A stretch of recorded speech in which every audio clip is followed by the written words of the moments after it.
Boa tarde a todos. Meu nome é Márcia. Sejam todos bem-vindos ao Red Talks. Qual a importância da governança em ambientes cloud? Antes de iniciarmos, vou passar alguns recados. Esse conteúdo estará disponível em nosso canal do YouTube.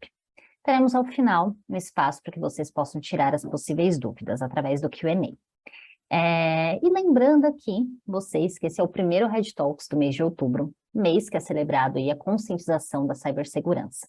Então, a partir de hoje, até 31 de outubro, teremos toda segunda-feira um Red Talks com um tema super interessante para vocês. Vou disponibilizar aqui no chat o link para que vocês possam ver a agenda e se inscreverem. E agora vamos ao que interessa. Estou aqui com o Isaac Ribeiro, consultor de segurança em nuvem.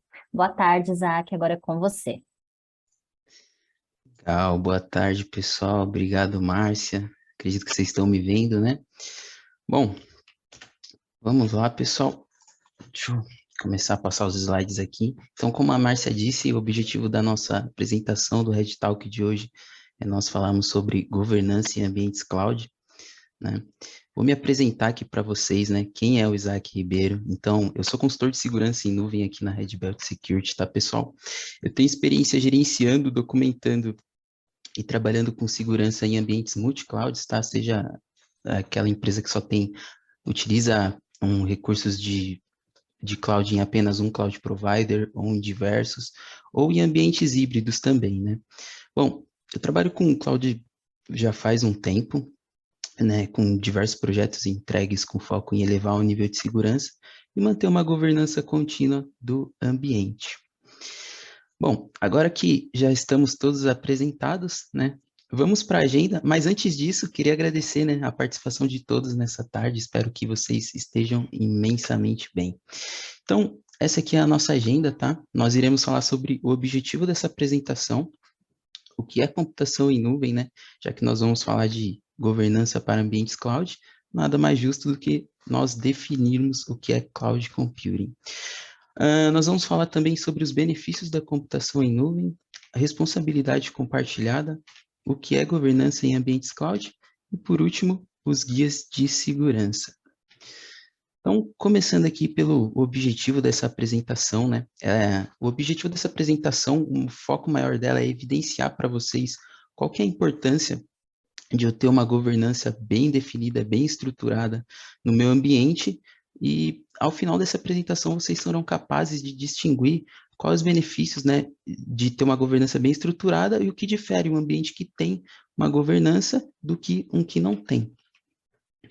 Tá? Então, vamos lá, começando aqui com a primeira pergunta, o primeiro tópico, né, desse nosso bate-papo, dessa apresentação, sobre o que é computação em nuvem. Então, pessoal, computação em nuvem nada mais é que o fornecimento de serviços de computação sob demanda pela internet. Fala, Isaac, não entendi. É basicamente assim, a partir de qualquer dispositivo que você tem acesso à internet, você pode utilizar os recursos em cloud ou contratá-los, né? E quais são esses recursos? Você pode utilizar recursos de armazenamento, de streaming, processamento computacional ou processamento de dados, tá, pessoal? E o mais interessante de tudo isso é que você só paga conforme o uso. Então, se eu estou utilizando 10 gigabytes, né, em qualquer cloud provider que seja, eu vou pagar pelos 10 gigabytes. É claro que tem diversos modelos de cobrança, mas em geral é assim, né? Então, se em algum momento eu passar a utilizar somente 5 gigabytes, eu vou pagar por aqueles 5 gigabytes, né? Então, aqui nós já conseguimos perceber um dos benefícios que é utilizar cloud computing, né? Mas aí você pode me perguntar, tá, Isaac, mas para onde minhas informações estão indo, né? Eu estou mandando aqui as minhas informações para um recurso na cloud, o que que é isso, né? O que que é composto, o que compõe uma cloud? Então, pessoal, a cloud é composto por diversos equipamentos de TI que ficam alocados em um data center. E o que é um data center? É um espaço físico utilizado para acomodar recursos computacionais, né? Como sistemas de armazenamento, como nós citamos no slide anterior, e serviços e recursos e serviços de telecomunicações, né? Para que a partir de qualquer dispositivo conectado na internet, nós acessemos esses recursos, né? E um exemplo disso é essa imagem aqui, tá? Por exemplo, vocês conseguem visualizar que tem diversas pessoas aqui. Vamos imaginar o data center como uma sala grandona, né? Pode ser a sala de TI dentro da sua empresa, né? Mas um data center tem uma escala bem maior. E dentro desse data center nós vamos ter diversos recursos de TI. Aqui na esquerda, por exemplo, né, da direita para a esquerda, nós podemos ver um rapaz olhando para os equipamentos, ele pode estar checando as integridades, assim como esse rapaz do meio pode estar ajustando algum cabo ou algum dispositivo, tá? Então, e o que são esses dispositivos, né? Podem ser diversos dispositivos de TI, mas vamos assumir que são dispositivos de armazenamento, conforme nós falamos. Então, quando eu envio meus recursos para a cloud, eu estou mandando os meus arquivos, por exemplo, para algum desses dispositivos aqui, tá? Quem vai fazer essa distribuição é a empresa provedora pela cloud, e nós do dispositivo físico. A partir do momento que eu estou utilizando recursos na cloud ou contratando, essa responsabilidade fica toda a cargo da empresa que nos fornece aquele serviço, né? E aí nós temos um modelinho, né? Chamamos isso de CAPEX e OPEX. O CAPEX é onde, por exemplo, a minha empresa tem que adquirir recursos de TI, né? Dispositivos, e aí você tem que comprar, por exemplo, equipamentos de armazenamento, de comunicação, você tem que se preocupar com o espaço onde você vai alocar esses dispositivos, com a refrigeração do local, com a segurança e integridade dos dispositivos. E conforme nós falamos, essa já é uma grande responsabilidade ao utilizar cloud computing que nós deixamos a cargo do provedor, né? Bom, passando aqui pelo próximo slide, né? Nós vamos falar um pouquinho quais que são os benefícios da computação em nuvem. Nós já podemos perceber o primeiro, né, que é o não gerenciamento e a não preocupação com dispositivos físicos, né?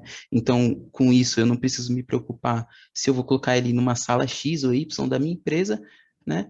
E aí, isso fica a cargo do cloud provider. Mas, conforme os benefícios da utilização de cloud ficam mais evidentes, cada vez mais elas vêm crescendo, né? Cada vez mais as empresas vêm utilizando cloud computing, contratando serviços de cloud computing. E aí, em 2006, nós tivemos o lançamento de um grande cloud provider, né? Que é o que fornece recursos em nuvem, ou provedor de nuvem, né? Que é a Amazon com a AWS. Então, ela é pioneira, tá? Nesses questão de serviços, de fornecer serviços de computação em nuvem. Começou ali com sistemas de armazenamento, né? E poder computacional, né? Máquinas virtuais. Depois nós temos a Microsoft com a Azure, consequentemente, um pouquinho depois. Não está exatamente numa ordem, primeiro foi a Microsoft ou a GCP, mas a pioneira é a Amazon, tá? A Microsoft e a GCP pode ter surgido em conjunto, mas nós temos todas essas opções aqui, né? Microsoft com a Azure, o Google com o Google Cloud Platform ou o GCP, né? Como nós que temos um pouco de intimidade costumamos a chamá-la, e a Oracle com a Oracle Cloud Infrastructure ou OCI. E, conforme eu falei, conforme a visibilidade, né, desses benefícios das cloud ficam mais evidentes para o mercado como um todo, ela tende a crescer cada vez mais, né, pessoal? E a pandemia foi um evento que acelerou isso cada vez mais, né? Com as pessoas não podendo ficar muito aglomeradas, não podendo ter muito contato físico, a cloud nos dá a possibilidade de gerenciar, criar e utilizar recursos remotamente. Então, isso foi de grande benefício para as empresas durante a pandemia, né? Então, muitas empresas começaram a utilizar esses recursos em cloud durante a pandemia, né? E isso vem crescendo cada vez mais a partir de agora. A pandemia foi um evento que acelerou, né, a adoção das clouds nas empresas. Bom, agora que nós já definimos o que é cloud computing, falamos um pouquinho dos benefícios, né, de utilizar a cloud computing, vocês ainda podem estar se perguntando, tá, Isaac, mas a cloud computing é utilizada onde e por quem mesmo? Bom, pessoal, a cloud computing, ela pode ser, ou recursos, né, em nuvem, ela pode ser usada tanto por nós, usuários comuns, né, e tanto por empresas, né? Um exemplo disso para nós, usuários comuns, é essa plataforma ao qual nós estamos nos comunicando hoje, o Zoom, né? E também o Netflix, serviços de streaming, né? O Spotify, o Google Fotos para fazer utilizar recursos de armazenamento. e etc. E a cloud, ou as clouds, ou a computação em nuvem, né? Agora que nós já estamos um pouquinho mais a par do que é cloud computing, nós podemos chamá-la apenas de cloud. Ela tem algumas características, tá? Por exemplo, como a agilidade, que é essa capacidade de você criar recursos muito facilmente. É claro que sempre com a orientação de profissionais, né, para como você vai criar um recurso, de que forma ele vai ser cobrado, de que contrato é o melhor para a minha empresa, ou contrato é melhor para a minha escola, enfim, ela pode ser utilizada em diversos meios, né? Então, a agilidade com que você consegue criar as coisas é muito evidente, né? Fica muito evidente. E por isso as empresas utilizam bastante recursos em cloud. Porque às vezes, por exemplo, no modelo um pouquinho mais antigo, no qual você precisa comprar os equipamentos de TI, você tem que comprar os equipamentos de TI, configurá-los só para depois utilizá-los. Com a cloud, você pode simplesmente entrar lá no portal que for, né, da cloud, que ela disponibiliza para nós, criar o recurso, configurar e já utilizá-lo naquele mesmo instante, né? Nós temos também a elasticidade, né, que é a capacidade dos sistemas se moldarem conforme as requisições.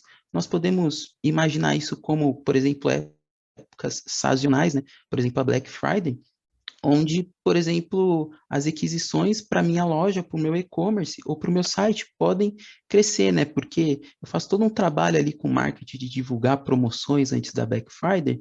Então, durante a Black Friday, eu vou ter, né, no dia da Black Friday, eu vou ter mais acessos no meu site, mais pessoas querendo comprar os produtos em promoção. Então, às vezes, se você não tem essa elasticidade, o seu site fica sobrecarregado, não gera uma boa experiência para os usuários e, consequentemente, você pode perder é, a chance de vender o seu produto ou serviço. Com a elasticidade, conforme, né, a partir do momento que você configura, conforme você tem mais requisições nos seus recursos que estão na cloud, eles vão se adequar, né? Então, se eu, por exemplo, estou recebendo 1.000 acessos, os meus recursos vão ser capazes de responder aqueles 1.000 acessos. A partir do momento que isso diminui, eu estou recebendo, em média, 100 acessos, aquilo vai diminuir também. Meu poder computacional que foi alocado para aquilo vai diminuir. E tudo isso é feito automaticamente a partir do momento que você configura alguns parâmetros, né?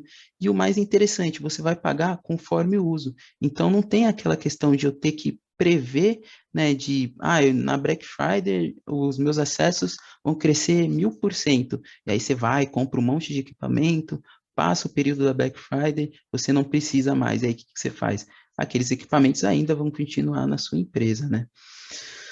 E uma outra característica bem evidente, que eu acredito que vocês já notaram até agora, que é a economia, né? Tanto por você pagar conforme só o que você utiliza, tanto por você não precisar ficar fazendo essas previsões, né? Tipo, vou precisar de mais, por exemplo, 10 servidores e depois disso eles vão ficar lá pegando pó até daqui, por exemplo, 5 meses, né?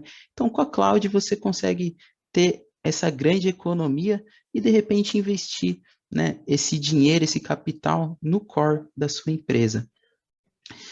Bom, legal. Aí nós já falamos então o que é cloud computing, quais são alguns dos benefícios, e você me fala, Isaac, legal, decidi aqui então que eu vou recomendar a cloud para o pessoal da minha empresa, nós vamos ter algumas reuniões e vamos adotar a utilização da cloud computing. O que eu preciso saber antes de ir para a cloud? É bem importante, pessoal, que seja entendido o modelo de responsabilidade compartilhada, tá? E o que diz modelo de responsabilidade compartilhada? Ele diz o seguinte, que algumas coisas vão ser de total responsabilidade, né? Algumas gerências, por exemplo, dos dispositivos físicos, vão ficar a cargo do provedor de nuvem, né? Ao qual eu estou contratando o serviço. Eu não preciso me preocupar novamente, né? Como nós já dizemos, com o gerenciamento dos dispositivos físicos. Até peguei a caneta aqui para mostrar para vocês que no ambiente local, né, quando eu tenho, por exemplo, a salinha de TI na minha empresa, eu sou responsável pela segurança física do ambiente. A partir do momento que eu migro para a cloud, né, e a cloud tem diferentes tipos de serviço, né, como IaaS, né, Infrastructure as a Service, Plataforma as a Service com PaaS, e o SaaS, né, que é o Software as a Service. Conforme nós vamos diminuindo da esquerda para a direita, a responsabilidade vai diminuindo, mas nunca a responsabilidade é somente do cloud provider, tá? Não é porque eu não tenho que gerenciar os dispositivos físicos que eu posso colocar, por exemplo, os dados dos meus colaboradores aqui de toda a empresa e de repente não faço uma configuração adequada no recurso que vai estar 100% seguro. Não, então a cloud ela nos fornece o recurso e nos fornece mecanismo para protegê-los, né? Então é super importante que seja entendido, né, esse conceito de responsabilidade compartilhada, mas conforme, né, do tipo de serviço nós vamos ter menos ou mais responsabilidades. Mas em todos nós vamos ser responsáveis pelos dados e pelos gerenciamentos dos dispositivos que nós temos na nossa empresa, tá? Então, a segurança é um dever de todos, tá, pessoal? Isso é muito importante dizer, né? Porque às vezes uma empresa quer utilizar recursos de cloud computing, mas pensa que a partir do momento que eu estou utilizando recursos em cloud, a responsabilidade é toda da empresa que me fornece os recursos. E não é verdade, tá? Não é assim. Bom, agora, né, entrando aqui no foco, né, da nossa apresentação sobre o que é governança em ambientes cloud. Então, a governança em nuvem, né, ou em cloud, é um conjunto de regras e políticas adotadas pelas empresas que utilizam serviços em nuvem, né? Assim como a responsabilidade compartilhada, é importante eu ter uma política, né, de governança em nuvem bem definida para quê? Como é que eu vou utilizar esse cloud provider, né? Como é que eu vou criar meus recursos nele? Então, eu tenho que ter algumas regras, até mesmo para me adequar a frameworks de mercado, né? Como, por exemplo, a LGPD. Às vezes você faz alguma coisa em cloud que a LGPD não permite, e você tem que estar adequado àquelas regras, né? Porque caso você não cumpra, a multa pode ser severa por você não cumprir a regra, e caso aqueles dados, por exemplo, sejam expostos, pode piorar ainda a situação para sua empresa, tá? Em questão de punições.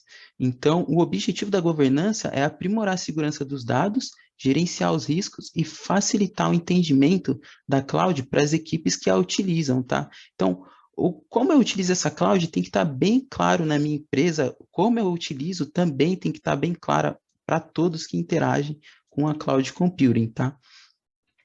Então, pessoal, isso aqui, eu fiz esse desenho aqui bem bacana para ilustrar para vocês, né? Que no topo nós temos a governança. E, novamente, a cloud não é uma ferramenta ou uma coisa só que eu vou fazer, vai ser um conjunto de regras, né? Um conjunto de ações que nós vamos definir para que nós temos um ambiente compliance, né? Uma governança de TI e mais exatamente aqui, especificamente, em cloud bem estruturada. Então, dentro da governança, nós vamos definir os controles preventivos, os controles de autenticação, controle de autorização, e aqui, mais na parte da direita, né, nós temos a identificação dos recursos, o monitoramento e a automação. Não se preocupem, tá, pessoal? Nós vamos passar por cada um detalhadamente, com calma, vamos entender para que ele serve, por que é importante nós definirmos ele, e pode ter alguma coisa aqui que eu não coloquei, mas que, Isaac, de repente isso aqui é importante na minha empresa, né? É importante nós definirmos, então você pode colocar dentro ali da sua governança, tá? E tudo isso serve para garantir a melhor utilização, né? Seja dos recursos que você tem na cloud, seja na questão financeira, de segurança e etc. E onde eu posso aplicar, onde eu aplico essa governança, né, essas políticas, eu vou aplicar só na Azure, na GCP ou na AWS? Não, gente. Nós temos que aplicar a governança em nuvem para todos os cloud providers que nós utilizamos na nossa empresa. Isaac, eu utilizo só Azure. Tá bom, vamos construir uma governança com base só na Azure. Utilizo Azure GCP, vamos construir para as duas. Utilizo Azure GCP, AWS, IBM, OCI, a gente usa todas aqui, Isaac. É importante de a gente definir e construir uma governança para todas, tá, pessoal? O princípio, a lógica vai ser a mesma: elevar o nível de segurança e fazer a melhor utilização dos recursos e da cloud em si. Bom, falamos bastante até o momento, né? Mas agora vamos para a parte dos controles, né? Que eu disse que a gente ia falar um por um, que estava no nosso desenho daquela casinha sobre o que é governança. Então, começando aqui pelos controles preventivos, o que que eles nos dizem, né? Os controles preventivos, pessoal, são os controles que, por exemplo, a partir do momento que isso aqui são recursos de cada cloud provider, tá? Tem um exemplo de 3 aqui, recursos de armazenamento, onde, por exemplo, Isaac, quero migrar as informações dos documentos dos meus funcionários para algum tipo de armazenamento. Como é que eu faço isso na AWS? Você pode utilizar o S3. Como é que eu faço isso na Azure? Você pode utilizar a Storage Account. E na Google, a Cloud Storage, tá? Então, em todos, esses são recursos específicos de armazenamento em cada cloud provider. Então, esse é só um exemplo para exemplificar, tá? Para ficar claro para vocês. Mas, então, os controles preventivos servem para dizer, por exemplo, se eu quero criar um recurso de armazenamento na AWS, eu não vou deixar ele exposto diretamente para a internet. Ele obrigatoriamente, tá, pessoal? Isso é uma obrigação, não vai ser aberto exceção. O recurso não pode ser exposto diretamente. Então, eu tenho que, né, o recurso tem que ser visível, né, eu tenho que apenas conseguir enxergar e acessar aquele recurso, né, que vai conter, por exemplo, os dados, os documentos dos meus colaboradores ou dos meus clientes, só de dentro da minha organização, ou a quem eu conceder essa confiança, né?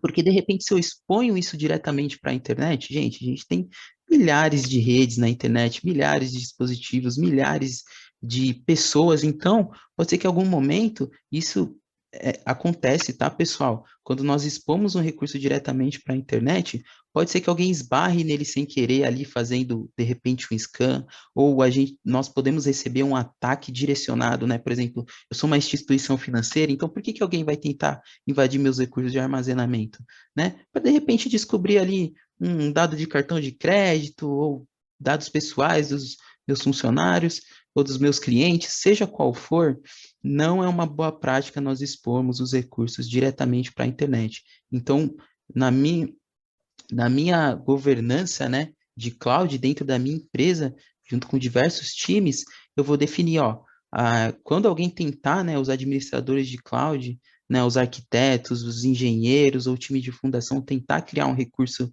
de armazenamento, só vai ser permitido se o recurso não estiver exposto direto para a internet. E o que que acontece se alguém tentar criar, Isaac, com o recurso exposto? Ele vai bloquear na hora, no exato momento que alguém tentar finalizar ali, criar, opa, vou apertar o botão para criar o recurso, ele vai bloquear e vai te falar, ó, você não pode fazer isso porque tem algum controle impedindo que você faça isso e vai ser exibido o motivo, né? Ah, você não pode fazer isso porque nossa governança definiu que isso é um risco muito alto de segurança.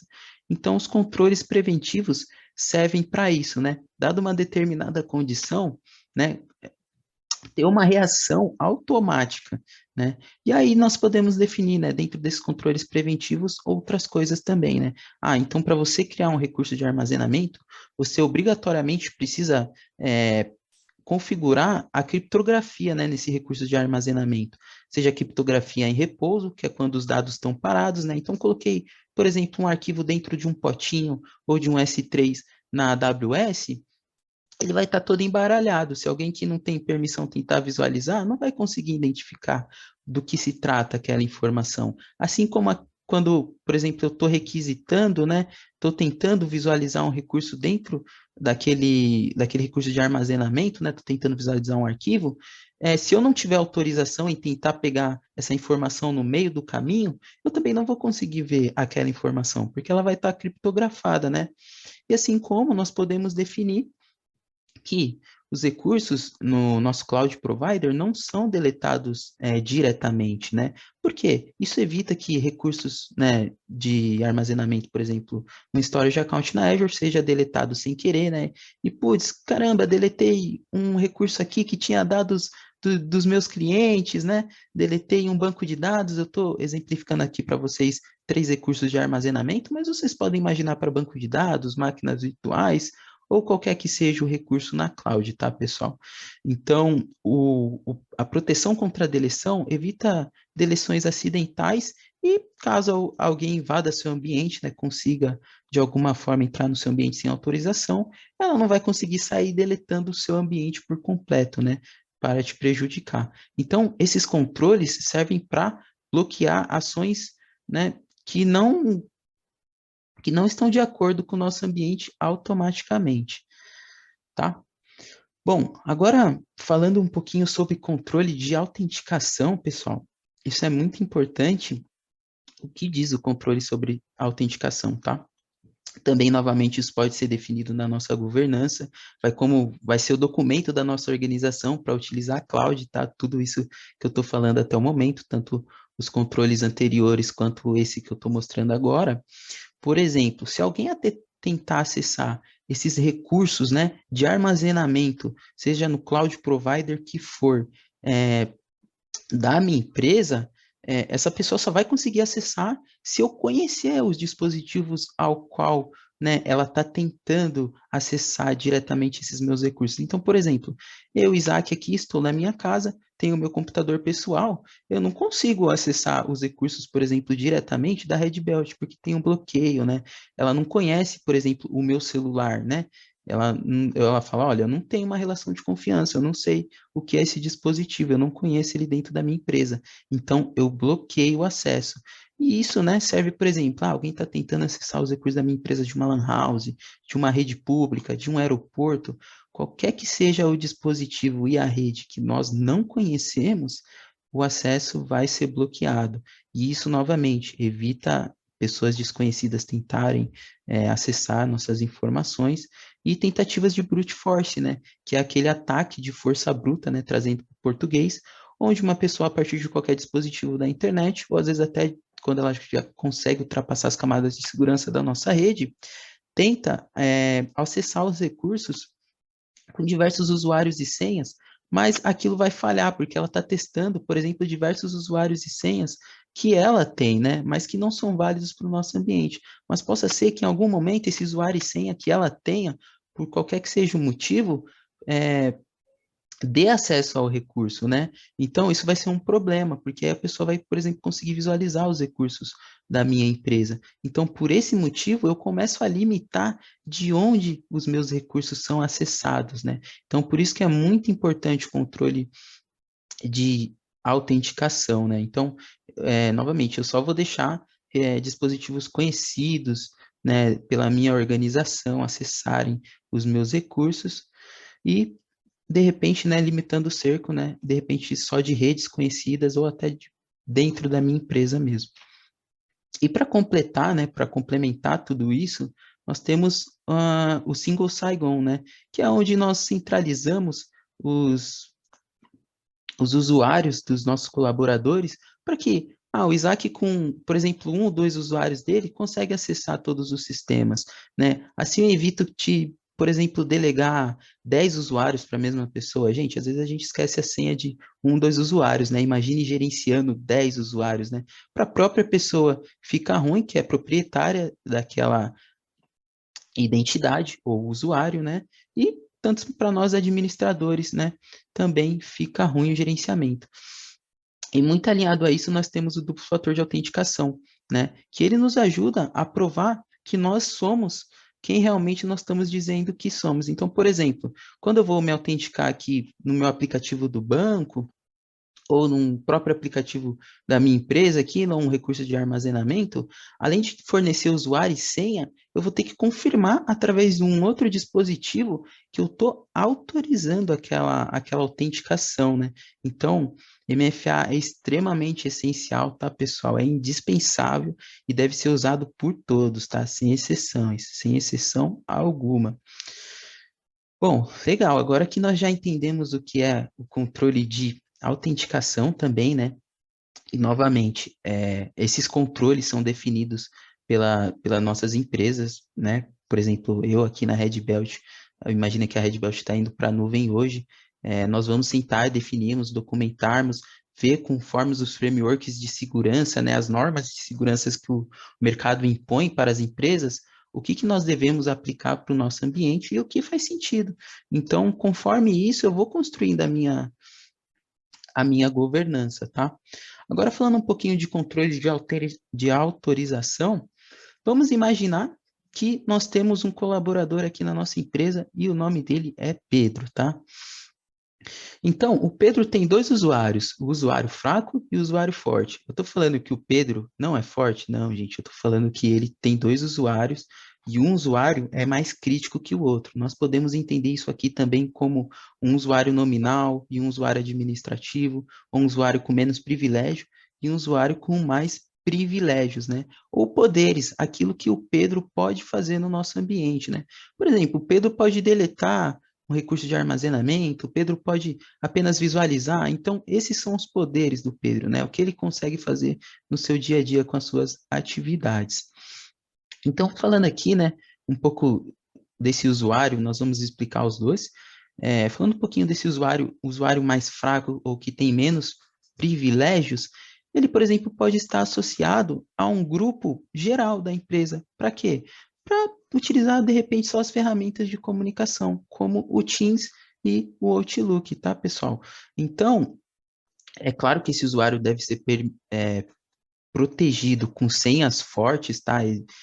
Com caracteres, números, letras minúsculas, maiúsculas, mas esse usuário, por exemplo, que só utiliza ferramentas de comunicação da empresa, é claro que elas são críticas, mas o usuário forte do Pedro, que é o qual ele utiliza, por exemplo, para gerenciar esses recursos de armazenamento, que contém diversos dados de, por exemplo, clientes, fornecedores, né, arquivos dentro desse serviço de armazenamento, é bem mais crítico, porque, por exemplo, o Pedro é do time de infraestrutura, e ele, né, ele está associado, esse usuário forte do Pedro está associado a um grupo de segurança, ao qual a nomenclatura pode ser diversa, tá, pessoal? Você pode criar nomenclatura com código e criar documentações na sua empresa, né, para dizer, não precisa deixar explícito, mas esse usuário do Pedro, por exemplo, pode deletar esses recursos de armazenamento. Então, o que que eu vou fazer? Olha, esse usuário do Pedro, ele só vai ser possível se autenticar dentro da empresa, utilizando MFA. Se a minha empresa, por exemplo, só tem atividades no Brasil, tá? Isso é importante, eu não comentei antes, mas você pode limitar, por exemplo, eu só permito conexões para os meus recursos, para a minha empresa, para a minha infraestrutura, a partir do Brasil. Porque eu sei que eu não atuo fora do Brasil, então e você evita, por exemplo, atacantes de outros países tentarem invadir seus recursos. Então, esse usuário do Pedro vai ter uma segurança bem mais forte, protegido por ali um cofre de senha, né, bastante utilizado, que cada vez que o Pedro for utilizar esse usuário, vai ser gerada uma senha. Isso pode ou não ser visível para o Pedro. O ideal é que não seja, tá? Esse token o Pedro não veja, ele só entre em algum tipo de portal ou console e utilize, né? Faça a utilização dos recursos que esse usuário possui, tá? E tudo isso seguindo o princípio do privilégio mínimo, que nos diz o seguinte: eu só vou delegar para o Pedro ou para o time de infraestrutura, né? Para os usuários fortes, permissões necessárias para ele, né? Às vezes o Pedro precisa, por exemplo, só visualizar os arquivos. Então, por que que eu vou dar permissão de deleção para o Pedro, né? Não, nada disso. Então, eu só vou dar aquilo que realmente o Pedro precisa usar, porque caso a credencial dele for comprometida, ele não vai poder, por exemplo, bagunçar o ambiente todo, não o Pedro, tá? Mas o invasor. Então, o invasor não vai poder, por exemplo, ficar dando permissões para outras pessoas, deletar os meus recursos, fazer essas coisas, né? Que aí se enquadraria no caso de permissões excessivas, que nós vamos falar agora um pouquinho do caso do meu lado esquerdo, né? Eu não sei se para você está do lado esquerdo também, mas vocês estão vendo o Ricardo. Vamos imaginar que ele também é do time de infraestrutura. E o que que acontece? O Ricardo, ele tem apenas um usuário. Então, a partir desse usuário, o Ricardo, e importante, tá? O Ricardo não tá, a permissão dele não é dada, né? O usuário dele não está associado a um grupo de segurança, né? O acesso do Ricardo está delegado diretamente para o usuário dele, né? Ou seja, ele não está seguindo, por exemplo, se for definido na nossa governança, a conformidade, né? Então, o usuário do Ricardo já está fora de conformidade. E, e por que que isso ocorre, né? Às vezes, a governança é definida depois de um tempo que a empresa já está, por exemplo, utilizando recursos em cloud, né? E aí, alguns usuários, é normal ter alguns usuários fora de conformidade, mas é importante, né, que isso seja ajustado, os usuários fora de conformidade, o quanto antes. Então, o Ricardo, ele, por exemplo, consegue acessar as ferramentas de comunicação da empresa com um único usuário, ele consegue, por exemplo, visualizar os arquivos aqui de armazenamento, ele por exemplo, está com permissão, né? Ele deveria ter permissão apenas de leitura, porque nós já validamos, conversamos, definimos com o time de infraestrutura que eles precisam só visualizar os recursos. Então, o Ricardo, ele está tendo permissão ali de dar permissão para os outros usuários, apagar recurso, criar recurso. Então, caso a credencial do Ricardo for comprometida, né, e vai gerar um risco bem maior para o ambiente, né? Então, é por isso que nós definimos controles de autorização na nossa empresa, né? Para que os usuários só façam aquilo que eles realmente, né, os colaboradores só façam aquilo que eles realmente precisam fazer. Nada além disso, tá? Isso não é chatice, pessoal. Isso é um cuidado extremo, né, que deve ser adotado. Bom, agora partindo aqui para os últimos controles, né? Controle de identificação, monitoria e automação, né? São coisas que essenciais também, tá, pessoal? Por exemplo, então vamos imaginar que eu tenho novamente, né, meus recursos de armazenamento. Falar, Isaac, você gosta desses recursos de armazenamento, né? É porque eles são fáceis de entender, né, pessoal? O conceito dele é que eu armazene recursos dentro deles, né? Então, arquivos, dados de funcionários, novamente, como nós já falamos, de colaboradores, clientes, enfim, pode ser qualquer tipo de dados. Então, fica fácil de entender tudo isso. Então, vamos imaginar que, né, seguindo a nossa pranchetinha aqui, que já está nos acompanhando ao longo dessa apresentação, opa, eu defino que para os meus recursos, como vocês podem ver, ó, prestem atenção bem aqui nesses recursos, tá, pessoal? Onde eu estou com laser, eu vou definir no controle de identificação o seguinte: eu vou colocar identificação nos meus recursos, ou como, né, nós profissionais, né, de cloud conhecemos as tags, né, as identificações ou etiquetas em português, que através das etiquetas, né, associada aos recursos, nós podemos dizer, por exemplo, eu sei que esse recurso de armazenamento aqui é do marketing, né? E, bom, qual que é o centro de custo desse recurso? O centro de custo é o X, né? E quem é o responsável por esse recurso? É sempre recomendado ter mais de um responsável, tá, pessoal? Geralmente de 2 a 3, em conjunto também com a área responsável. E por que que eu coloco identificação nos meus recursos, tá? Porque imagina que por algum motivo, o time de segurança precisa corrigir uma falha, uma vulnerabilidade no recurso, ou o recurso está sofrendo uma tentativa de invasão, eu consigo identificar rapidamente, né, através dos logs, e aí eles podem ser visualizados diretos no Cloud Provider, ou nós podemos centralizar isso num CIEM, né, que é uma ferramenta que centraliza os logs, né, como vocês podem ver, está mandando o log aqui dos recursos para o CIEM, e eu consigo identificar, olha, estão tentando invadir o armazenamento ali do time de finanças, né? E quem que está tentando fazer isso? Qual que é o IP de origem? Qual que é o usuário, né? Quem que são os usuários que estão tentando fazer isso?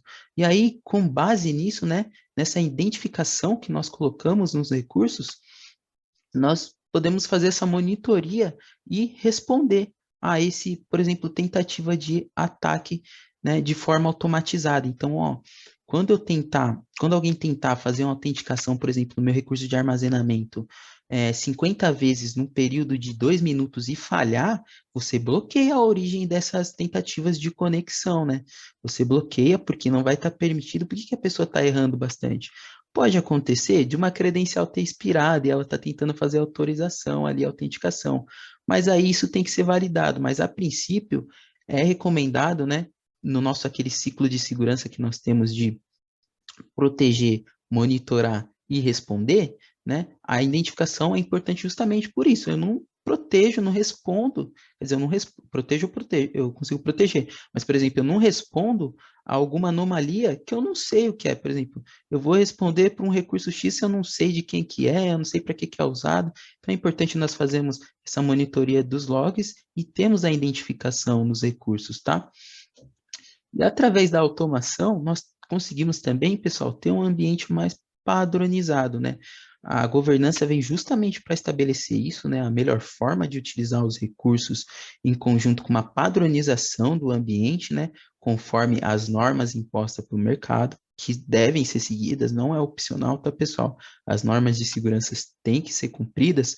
Então, através da automação, eu consigo, por exemplo, fazer com que uma storage account na Azure tenha as mesmas configurações. Ah, então ela vai usar criptografia, vai usar isso. É claro que se você não fizer dessa maneira, ela já vai falhar na criação. Mas às vezes alguém tem alguma outra forma de fazer, criar um recurso diferente. Então o Isaac vai criar um recurso diferente, a Amanda de outra, o Júlio de outra e o Carlos de outra. Então, enquanto nós gerenciamos nosso ambiente através de automações como código, fica mais padronizado, né, todo esse controle. Então, por isso é importante nós termos automação, tanto para gerenciar, criar e responder a ameaças no nosso ambiente. Bom, muito alinhado a isso, pessoal, nós temos os guias de segurança, tá? E os que são os guias de segurança? Eles servem para reduzir as situações de risco do nosso ambiente como um todo, assim dos recursos, né? Dos recursos em si em cada cloud provider.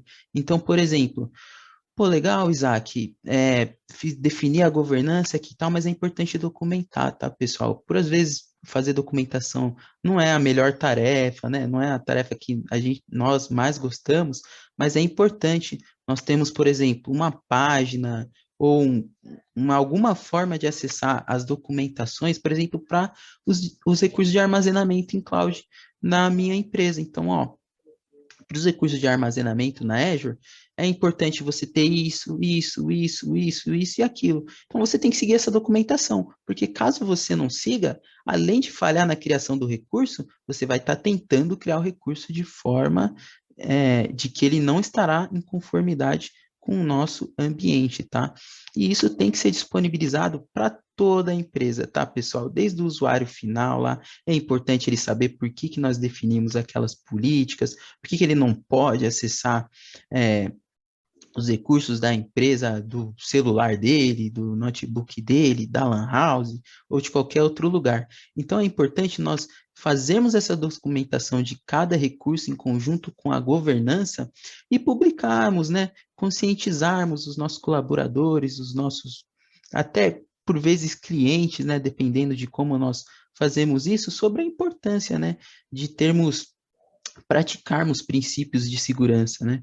Então, um exemplo disso é esse Red Talk, tá, pessoal? É importante fazer você disseminar esse conhecimento de qual é a importância da segurança, né? Tanto para empresas, e aí você pode acabar aplicando isso do âmbito pessoal. Bom, falamos bastante, né, pessoal? Acredito que vocês já deu, nossa, muita informação, mas eu tentei ser o mais didático possível, tá, pessoal? Mais breve. E aí eu gostaria agora de demonstrar um exemplo de tudo isso que nós falamos, né? Dos controles, das políticas, né? Para vocês em um cloud provider, tá? Não dá para mostrar em todos, né? Ah, Isaac, eu quero ver na Azure. Ah, eu quero ver na GCP, eu quero ver na OCI, quero ver na IBM, na Alibaba. Pessoal, infelizmente pelo tempo nós não conseguimos mostrar em todos, mas eu vou mostrar um exemplo, né, desses controles para vocês na Azure, tá? E lembrando que esses dados são todos fictícios, é um ambiente controlado, um ambiente de teste, isso aqui não é um ambiente de nenhum cliente, tá, pessoal? Isso aqui não está expondo informações de ninguém. Então, eu vou puxar aqui a telinha para vocês para mostrar, tá? Então, eu criei um agrupamento lógico, tá, de recursos aqui na Azure. Para quem nunca viu a carinha da Azure, essa aqui é a carinha que ela tem, tá? Aqui nós podemos acessar diversos recursos.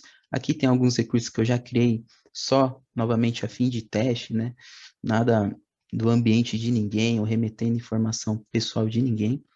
Então, aqui nós já conseguimos ver o exemplo de identificação, né? Então, eu posso impor uma política, né? Um controle preventivo que diz, ó, você precisa colocar a tag ali do projeto, do centro de custo, a qual a área aquele recurso pertence, quem é o responsável, né? O primeiro responsável, o segundo. E aí vai indo, né? Pô, quero adicionar, por exemplo, até quando esse projeto vai ser utilizado. Às vezes o projeto tem data definida, né? Aí você pode colocar, pô, quero colocar o tipo de ambiente que pertence a esse projeto. Você também pode colocar, tá, pessoal? Então, vamos imaginar que eu tenho uma empresa, tá, XPTO, e nessa empresa nós definimos que os recursos só podem ser criados no Brasil, tá? Então, ao tentar criar, por exemplo, aquela conta de armazenamento que nós falamos bastante dos recursos de armazenamento, né, até agora, ao tentar criar, por exemplo, uma conta de armazenamento para armazenar arquivos, se eu tentar, por exemplo, vou selecionar aqui o grupo de recursos, tá? É como se fosse uma caixinha para você organizar seu recurso. Então, por exemplo, eu tenho documentos aqui do carro, da casa, ou, enfim, qualquer outro documento, eu organizo ele numa caixinha para eu saber mais fácil sobre o que tem ali dentro daquele grupo de recursos. Então, por exemplo, eu vou definir o nome aqui, ó, Isaac Test Ed Talks, tá? E aí, o que que eu defini na minha governança aqui, tá, pessoal? Eu só posso, por motivos de compliance, né? Vamos imaginar que eu, sei lá, sou uma instituição financeira ou de saúde, eu só posso criar recursos no Brasil. Então, se eu tentar criar recurso que não é no Brasil, eu vou tentar criar um recurso aqui fora do Brasil para vocês verem isso aqui funcionando na prática. Não é importante a gente saber cada configuração aqui, tá? O que eu quero mostrar para vocês é que o recurso deve residir no Brasil e qualquer coisa diferente disso vai ser bloqueada automaticamente, tá? Então, aqui tem diversas configurações, mas para nós no momento não é tão importante, tá? Então, ó, estou tentando criar um recurso fora do Brasil. Veja que no momento da finalização da última etapa, isso aqui eu estou tentando criar manualmente, mas isso pode ser feito por código também, como eu falei, né, para manter a padronização do ambiente, ele vai falhar, tá, pessoal? Então, ó, a criação desse recurso falhou, por quê? Porque ele tem uma política que define algumas localizações permitidas, e essa que nós estamos tentando utilizar, que é nos Estados Unidos, não está permitindo, né? Porque caso algum dia, né, se a minha empresa permite que só recursos sejam criados no Brasil, eu estou criando recursos nos Estados Unidos, eu posso sofrer uma auditoria e ela fala assim, opa, por que você está armazenando recursos nos Estados Unidos se você não pode? Aí você vai sofrer ali uma penalidade e aí não é interessante, tá, pessoal? Então, deixa eu ver se eu consigo criar ele aqui, colocar um exemplo rapidinho aqui no Brasil, só para vocês verem que vai dar sucesso, né? Então, eu mudei a região aqui do recurso dos Estados Unidos para o Brasil. Vamos ver se a política está funcionando rapidinho, ou rapidinho não, certinho, e ela está funcionando corretamente, conforme esperado. Ele liberou que eu criasse essa política, que eu criasse esse recurso, né, dentro do Brasil. Então, eu mostrei um exemplo, né, desses controles preventivos para vocês, né, mas, pessoal, a gente consegue aplicar controles de autorização, autenticação, automação, monitoramento, diversos, né, pessoal? Mas, pelo tempo, isso aqui é só para mostrar para vocês que realmente tudo aquilo que está ali é verídico, dá para ser feito e deve ser feito, tá, pessoal? Então, bom, ele está criando o recurso aqui. Vamos ver se ele cria rapidinho, senão a gente sai da tela para finalizar. Bom, criou bem rápido, né? Essa é a agilidade da cloud. Então, aqui nós já conseguimos perceber outra característica, né? Que é a agilidade e facilidade. Eu vou acessar aqui onde eu coloquei esse recurso e vou, por exemplo, tentar deletar ele, tá? Então, eu criei um controle para a não deleção direta também, tá? Então, ó, ele está falando que a conta de armazenamento não pode ser excluída. Acho que está um pouquinho pequeno, deixa eu ver se consigo dar um zoom. Mas ele está falando que eu não posso excluir essa conta de armazenamento direto, né, de uma forma direta. Novamente, ó, vou tentar excluir, eu estou dentro, essa aqui é a conta de armazenamento que nós criamos há pouco, eu vou tentar excluí-la, ó, e ele dá a mensagem, você não pode excluir esse recurso diretamente. Opa, abri aqui a documentação da Azure sem querer. Porque você tem um bloqueio, né? Você tem um bloqueio nesse recurso. E aí você pode ir para a documentação e entender um pouquinho mais sobre o que é esse bloqueio. E esse bloqueio fica aqui, ó. Deixa eu ver se eu acho que ele está a nível do resource group, tá? Então, qualquer recurso dentro desse grupo de recursos, dessa caixinha, que tentar ser excluído diretamente, não vai funcionar, porque, ó, eu coloquei uma proteção contra a deleção acidental, tá? Bom, esses eram o exemplo que eu tinha para mostrar para vocês na prática, né?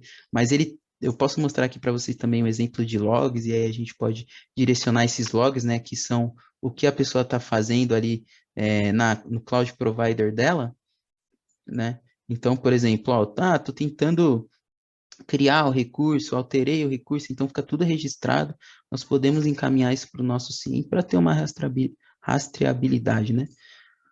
Bom, pessoal, era isso que eu tinha para mostrar para vocês, né? E espero que tenha tudo ficado claro. Caso vocês tenham qualquer tipo de dúvida, fiquem à vontade. E espero que esse Red Talks tenha sido proveitoso para vocês.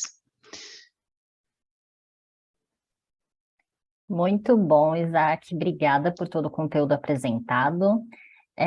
Vamos lá, já temos aqui a primeira pergunta do Matheus. A governança feita para um provedor de nuvem pode ser reutilizada em outro? Pode sim, Márcia, com certeza. Às vezes eu defino uma governança em nuvem ali para Azure, mas, por exemplo, eu tenho recursos de armazenamento, como nós vimos, né, também na AWS. Então, eu posso seguir os mesmos princípios de, por exemplo, não expor aquele recurso diretamente para a internet, utilizar mecanismos de criptografia e etc, né? Claro que cada cloud provider com a sua particularidade, mas você pode sim reaproveitar, né? Reestudar a utilização de a governança definida para um cloud provider em outro. Certo, muito bom.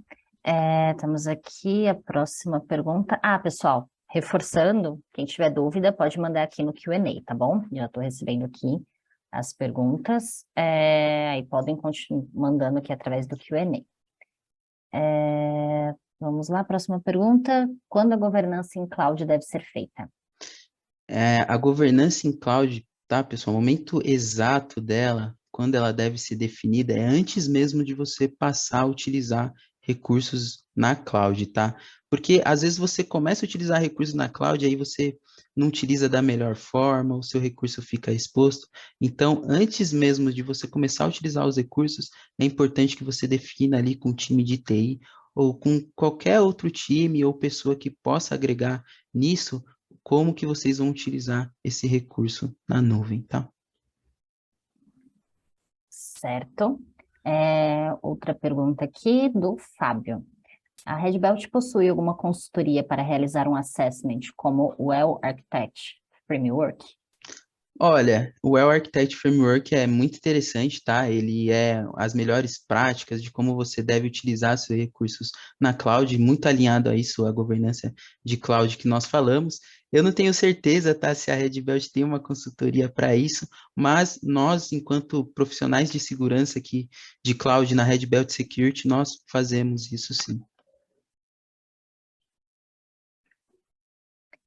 Certo.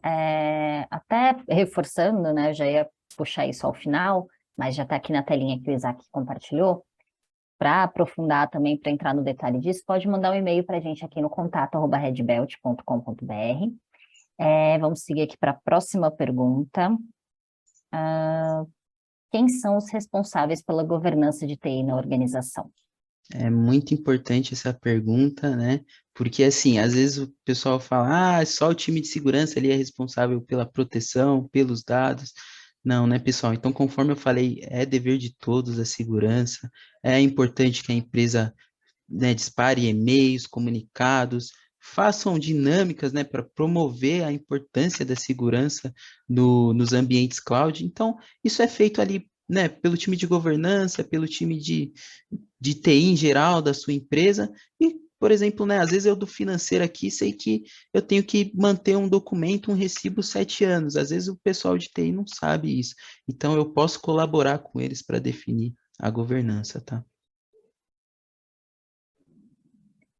Muito bom. Bom, acredito que não temos mais perguntas. Obrigada novamente, Isaac. Obrigada a todos pela participação. Reforçando que deixei o link no chat aqui para que vocês possam ver a agenda aí desse mês da cibersegurança, toda a programação, e-books e afins.